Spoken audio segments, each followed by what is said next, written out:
የእስራኤል መከላከያ ሰራዊት በጋዛ ሰርጥ በማስ ይዞታዎች ላይ የሚያደርገው የአየርና የእግረኛ ጦር ጥቃት አጠናክሮ በቀጠለበት በዚህ ወቅት ከዋሽንግተን እና ቴህራን የሚሰሙ የፖለቲካ መግለጫዎች የጦርነቱን አድማስ ሊያሰፉ እንደሚችሉ ጠንካራ ማሳሰቢያዎች እየታዩ ነው። የቀድሞ የአሜሪካ ፕሬዝዳንት ዶናልድ ትራምፕ በኢራን ላይ የሚሰሙት የማስጠንቀቂያ ቃና ይበልጥ የሰላ እና ቀጥተኛ እየሆነ መምጣቱ ቀጣዩ የአሜሪካ የውጭ ጉዳይ ፖሊሲ ምን ሊመስል እንደሚችል እና የቴህራን መሪዎች ምን አይነት ምላሽ ሊሰጡ እንደሚችሉ የዓለም አቀፍም ማህበረሰብ ትኩረት ስቧል። ይህ የቃላት ጦርነት እና በተግባር የሚታዩ ወታደራዊ እርምጃዎች ተደማምረው ቀጠናውን ወደማይጠበቅ አቅጣጫ እየገፉ ይገኛሉ። በትራምፕ በኩል የሚሰነዘረው ማስጠንቀቂያ በዋናነት የሚያነጣጥረው ኢራን በቀጠናው ለምታንቀሳቅሳቸው ታጣቂ ቡድኖች በምትሰጣቸው የገንዘብ፣ የጦር መሳሪያና የሎጂስቲክ ድጋፍ ላይ ነው። ትራምፕ በስልጣን ዘመናቸው ኢራን ላይ ይከሰታሉ የነበረው ከፍተኛ ጫና የተሰኘው ፖሊሲ ዳግም ሊያሰናዝሩ እንደሚችሉ ፍንጭ እየሰጡ ነው። ይህ ፖሊሲ ኢራንን በኢኮኖሚ ማዳከምና የኒውክሌር ፕሮግራምን ማዳከም ዋነኛ ዓላማ ያደረገ ነው። አሁን ደግሞ በእስራኤልና በሐማስ መካከል ያለው ጦርነት ተከትሎ ኢራን በስተጀርባ ዋና እሳትን እያቀጣጠለች ነው የሚለው ክስ ማስጠንቀቂያ ይበልጥ አክብዶታል። ትራምፕና ደጋፊዎች ኢራን በቀጥታም ሆነ በተዘዋዋሪ በአሜሪካ ጥቅሞች ወይም በእስራኤል ላይ ለምታደርሰው ማንኛውም ጥቃት ከባድ ዋጋ እንደምትከፍል ማስጠንቀቂያ ላይ ናቸው። ይህ አይነቱ ጠንካራ የፖለቲካ ቋንቋ በቴህራን በኩል እንደ ቀጥተኛ የህልውና ስጋት የሚታይ ሲሆን የኢራን መንግስትም ወታደራዊ ዝግጅቱን እንደሚያጠናክር የሚገፋፋ ሆኗል።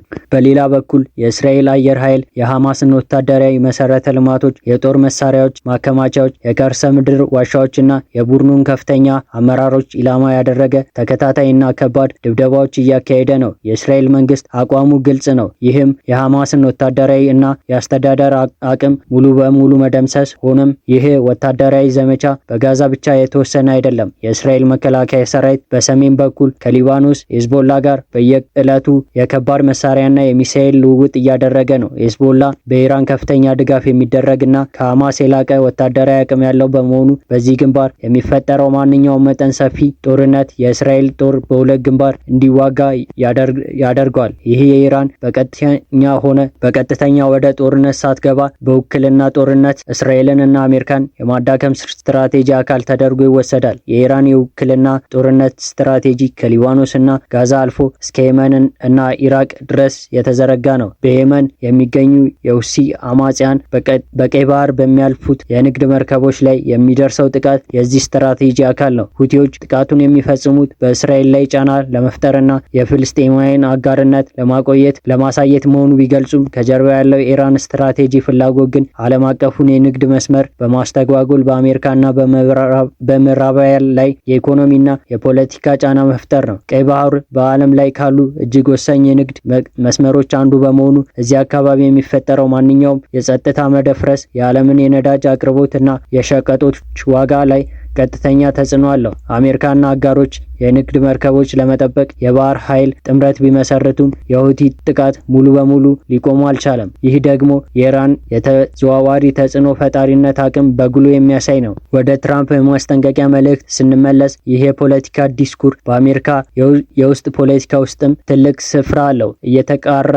ባለው የአሜሪካ ፕሬዝዳንት ምርጫ የውጭ ጉዳይ ፖሊሲ በተለይም የመካከለኛው ምስራቅ ጉዳይ ዋነኛ የመከራከሪያ ነጥብ ነው። ትራምፕ የጆ ባይደን አስተዳደር በኢራን ላይ ለዘብተኛ አቋም አሳይተዋል በማለት አጥብቀው ይተቻሉ። በተለይም ኢራን የታገዱባትን የነዳጅ ሽያጮች ገንዘቦች እንድታገኝ መደረጉ የቴህራን ለጠባቂ ቡድኖች የምትሰጣቸው የገንዘብ ድጋፍ እንድታሳድግ ረድቷታል የሚል ጠንካራ ትችት ይሰነዝራሉ። ለዚህ የእሳቸው የተሳለ የማስጠንቀቂያ ድምፅ ለአሜሪካ መራጮች ጠንካራ መሪ መሆናቸውን ለማሳየትና የባይደን አስተዳደር ድክመት ለማጉለት ያለው የፖለቲካ ስትራቴጂ አካል ነው። ይህ በእንዲህ እንዳለ የኢራን የኒውክሌር ፕሮግራም ጉዳይ ከትዕይንት ጀርባ ያለው ትልቅ የጊዜ ቦምብ ነው። ዓለም አቀፍ ማህበረሰብና የተባበሩ መንግስታት የኒውክሌር ተቆጣጣሪ ኤጀንሲ ኢራን ዩራኒየምን ለኒውክሌር ጦር መሳሪያ ማምረቻ ወደሚያስፈልገው ደረጃ እያበለጸገች መሆኗን በተደጋጋሚ ሲገልጹ ቆይተዋል። እስራኤል በበኩሏ ኢራን የኒውክሌር ጦር መሳሪያ እንድታገኝ በምንም ተአምር እንደማትፈቅድና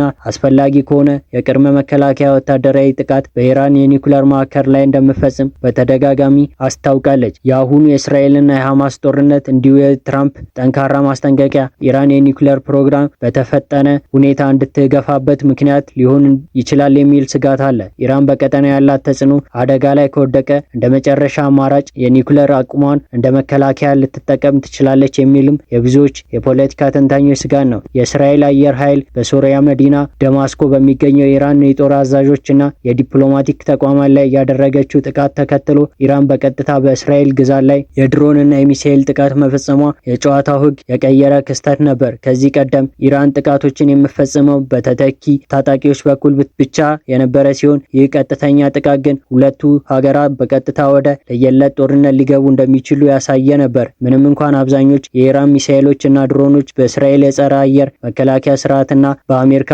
ብሪቲሽ እና በሌሎች የጥምረት ሀገራት ቢመክኑም መልእክቱ ግን እጅግ ግልጽ ነበር። ኢራን አስፈላጊ ሆኖ ካገኘ ቀጥተኛ ወታደራዊ እርምጃ ከመውሰድ ወደኋላ አትልም። ይህ ክስተት የትራምፕ ማስጠንቀቂያ ይበልጥ ተዛማጅነት ያለው እንዲሆን አድርጎታል። የትራምፕ ይህንን መሰሉ የኢራን ድፍረት የአሜሪካ አመራር ድክመት ውጤት አድርጎ በማቅረብ ጠንካራ እርምጃ መውሰድ እንደሚያስፈልግ አጽንኦት ሰጥተው ይናገራሉ። በጋዛ ያለው ሰብአዊ ቀውስ ሌላው የዚህ ውስብስብ ጦርነት ገጽታ ነው። የእስራኤል ጥቃት የሐማስን ወታደራዊ አቅም ለማዳከም ያለው ቢሆንም በሲቪል ማህበረሰብ ላይ እያደረሰ ያለው ጉዳት ዓለም አቀፉ ጦርነት ቁጣን ቀስቅሷል። ሆስፒታል፣ ትምህርት ቤቶችና የመኖሪያ ህንፃዎች መውደማቸው የሰብአዊ መብቶች ተሟጋቾችና የተለያዩ ሀገራዊ መሪዎችን እስራኤል እንዲያወግዙ አድርጓል። ይህ ዓለም አቀፍ ጫና በምላሹ ኢራንና ደጋፊዎቿ ዲፕሎማሲ ሽፋን እንዲያገኙና የፍልስጤምን ጠበቃ ሆነው እንዲታዩ ድጋፍ ፈጥሮላቸዋል። የትራምፕ ፖሊሲ በአብዛኛው እስራኤል የምትወስደው ማንኛውም እርምጃ